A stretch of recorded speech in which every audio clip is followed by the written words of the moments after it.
Coming up on the Sky News Daily with me, Niall Paterson, Labour are talking tough on legal migration.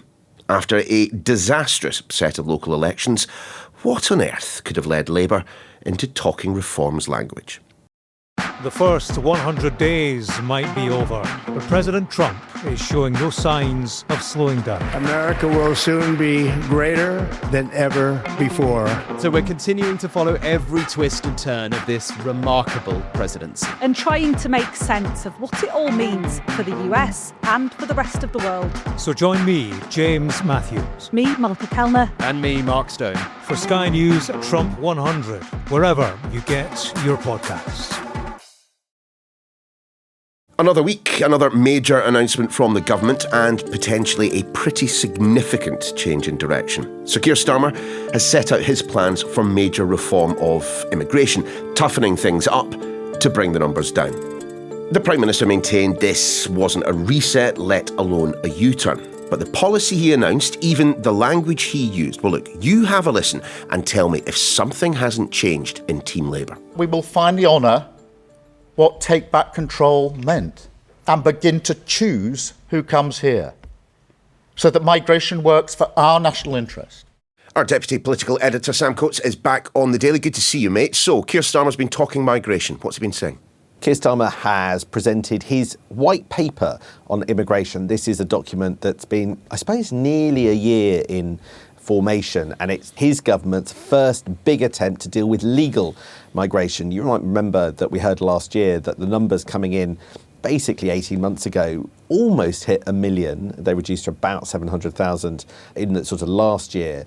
And it's a way of squeezing the various routes for people to come into the country legally and lawfully. Now, this is the latest episode of many governments that have tried to limit legal migration. Rishi Sunak did his own emergency press conference, emergency set of measures. And in some ways, Keir Starmer is about to benefit from some of those when in the next 10 days or so we get the next set of net migration figures. Today, what Keir Starmer's done is he's issued a sort of series of very specific changes to the migration system that I think will result in the numbers dropping.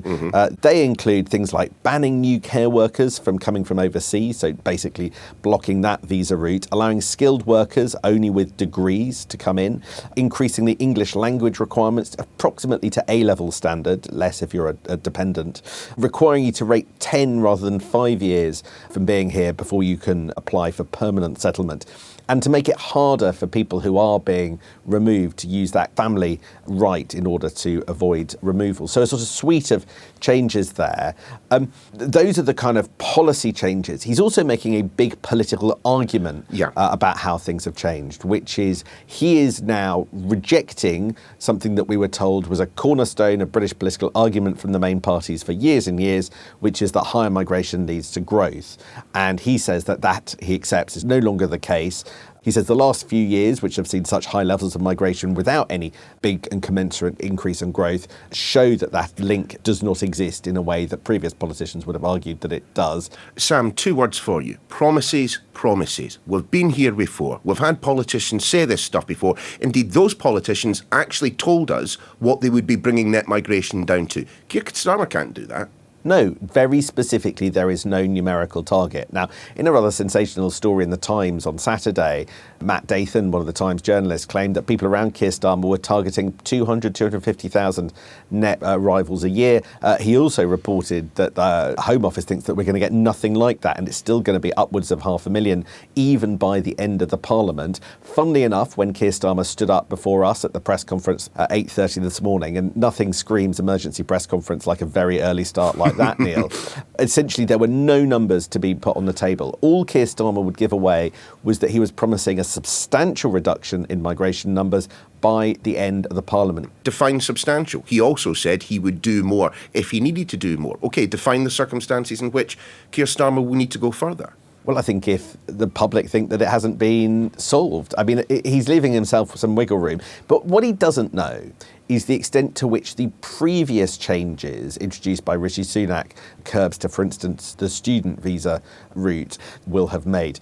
Because in effect, if all things are going right, Keir Starmer's next few sets of migration figures should actually show figures falling, and falling quite substantially because of the changes, ironically, of the last government. That's something that the Tories are quite keen to point out. And I think that, you know, it is possible to reduce the number of legal entrants to the country. That's what we were supposed to be able to have done post-Brexit. But the problem is twofold. There's sort of push and pull factors. The first is there is the pull factor of the UK. Lots of people still want to come to the UK, even though the barriers to entry are getting ever higher. But the other thing is that essentially you've got a system that requires additional help. Look, I know successive governments, chancellors really, they have relied on migrants to boost the stats. The OBR, the Office for Budget Responsibility, I mean, it basically equates more people coming here with more growth. Yet Keir Starmer seems to be arguing something rather different, that there's an additional burden on the state, on services and so on. I mean, why else would the Prime Minister announce that he's stopping people coming from overseas to work in care homes? I mean, that sector's stuffed, isn't it? I mean, I think to the care sector's eyes and to the union's eyes, it looks a little bit like stuffing the care sector as well. I mean, basically what he said is that from later this year, you will not be able to get somebody currently overseas into the UK to work in the care sector by sponsoring a care visa for them. The only option that you have is to get people who are already on a care visa from overseas, who perhaps work for a company that no longer has the right to use overseas care workers for whatever reason, and in effect reactivate their visa, allowing them to work again. So plugging gaps with existing migrants, or preferably plugging gaps with the existing native workforce, which is Keir Starmer's preferred plan for all of this stuff. Now, if there were enough Brits to work in the care sector, I venture, Neil, then they would be. Yeah. And there are reasons why people either choose other professions or in some cases are not in a job at all. And it's that balance that the government's trying to change. But doing that kind of, you know, pulling the puppet strings from the top down, it's very hard to achieve the goal that you want to. Why now? And why, with the language that Starmer has been using, talking about taking back control, talking about this country being an island of strangers, it's all very reform. It is not, I think, an absolutely direct link with what happened in the local elections. No? The timing of this white paper was set, I think, some time ago. I think the strength of some of the language probably has changed over the last few weeks in order to reflect the different kind of political conditions. But I think the timing of this maybe has not. I think that overall the government's plans have been sounding more reformy, as it were, all the way through this year. Yes, you're right to pick it up. I just think that in Downing Street, the politics have been moving in this direction for some time, not as a result of a change in the last kind of 6 weeks or in the last 2 weeks as a result of what happened. But they've been in government, you know, for a fair old whack now. And we were told that their plans were ready to go by the time they entered Downing Street. You know, we are however many months on now from the general election. And it is only at this point, we enter into a consultation process about what to do about migration. Normally white papers are consultation processes, but there are elements of what's being announced today that do come in much sooner than that don't need to progress to legislation. So I point to the care stuff, which is not a consultation. It's happening, and it's happening soon. You ask a very good question about why it's happening now and wasn't this ready to go. Yes, Neil, but I point to you, the health plans were not ready to go, and we still have not. Nothing was ready to go, is my point. The immigration plans have taken this long to come to fruition. All across the board, the government has been having to engage in heavy industry, heavy lifting post coming into office, precisely because it hadn't really prepared a lot of things in opposition. And that, I think, is a bigger problem than just responding to the local elections or responding to the threat of reform. That's a problem of them now having to respond to themselves and their failure to get more things in order beforehand. But is any of it believable, Sam? I mean, the problem with any repositioning or rebranding is that you did have a different position or a different brand before it. Is it believable that you can take measures to reduce legal migration? Yes, it is, because we have seen it happen before, and we will see in a few days' time the fruits of the last crackdown on immigration. And in fairness to the government, the measures that are announced today do look like they will have teeth, although the proof will be in the pudding, but they do look like they're the kind of things that will slow down the ability for people to come here. However, we wait and see, because clearly the numbers trying to come in and the need remains high.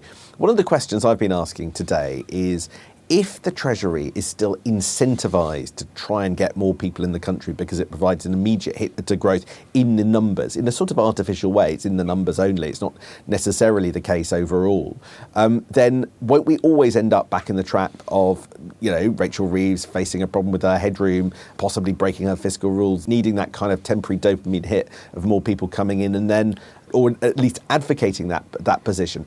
And that's what I asked Keir Starmer earlier, and he was unable to say how they've changed the system, changed the structures in order to make, perhaps stop the Chancellor from automatically advocating for that position, and for instance, talking up sectors where there are shortages, talking up areas where the economy might need a boost from overseas workers. Sure. It seems to me the structures remain the same. So let's see how this evolves over the next few years. But just in terms of the politics again, Sam, I mean, you said it at the outset, this is all to do with legal migration. The bit of migration that, to my mind, has really exercised the public, in fact, the bit that occupied their attention as legal migration spiralled out of control, are those people coming across the channel in small boats. And on that, this Labour government seems utterly hamstrung as well.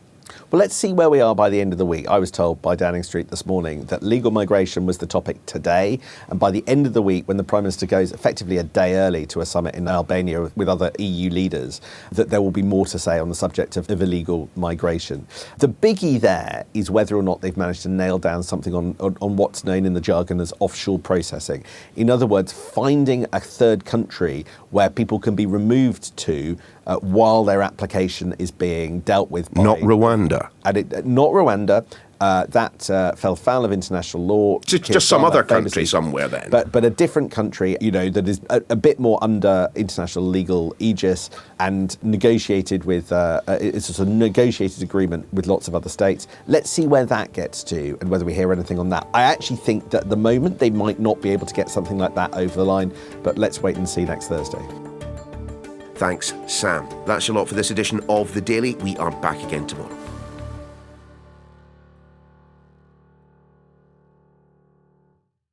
The first 100 days might be over, but President Trump is showing no signs of slowing down. America will soon be greater than ever before.